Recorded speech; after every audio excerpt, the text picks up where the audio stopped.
Can I take the Series 7 without a sponsor?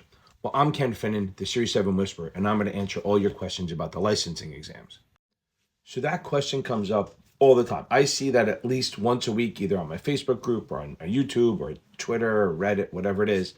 It's always popping up. Can I take the Series 7 without a sponsor? Because either one, they don't have a job yet, or they failed it twice and they got let go. A lot of things go on. And I get it, because think about it, if you don't have a job yet or you lost it, you're like, I want to get the 7 to prove that I'm ready. And you know that if you get all the licenses, the SIE, the 7, the 63 or 66, you actually look better as a candidate and it looks better on your resume, much easier to get hired. So let's talk about the exams that you can take without being sponsored by a FINRA member firm. Well, you can take the SIE exam, which is at the intro exam. You can take the 63, which is for the state agent.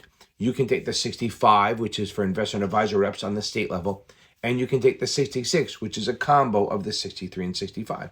You can take all them on your own. You can self-sponsor yourself, going to open a FinPro account, which I've done videos on, and open up that way and take the test. You could even take the Series 3 exam, which is to trade futures and work for a firm that trades futures and commodities.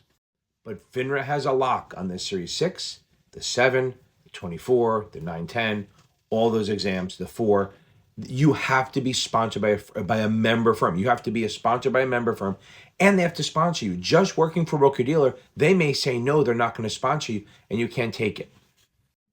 And that creates panic, because people are like, well, I want to be able to take it to look better, but they won't let me do it. Now, FINRA does allow what they call permissive registration. Any FINRA firm can allow anyone to take any FINRA exam, and there's not going to be a problem. But a lot of firms don't want to go that way. Maybe they don't want to pay, or they think there's liability, but there isn't. That's the answer. But a lot of people, once they post it, they get a lot of people commenting saying, hey, contact me. I can help you. We can do this. You can just pay for your own licenses and take it that way. This firm will sponsor you. And while that is true, you need to do your research. You need to look at the firm, because remember, once that firm registers you and you take the test, that firm is on your history forever.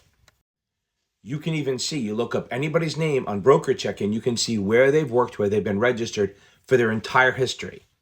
So if you get registered by a firm that either sells it to you, just you have to pay for it, or has some issues like a lot of disclosures and stuff, that is going to show up on your Broker Check as an expelled firm.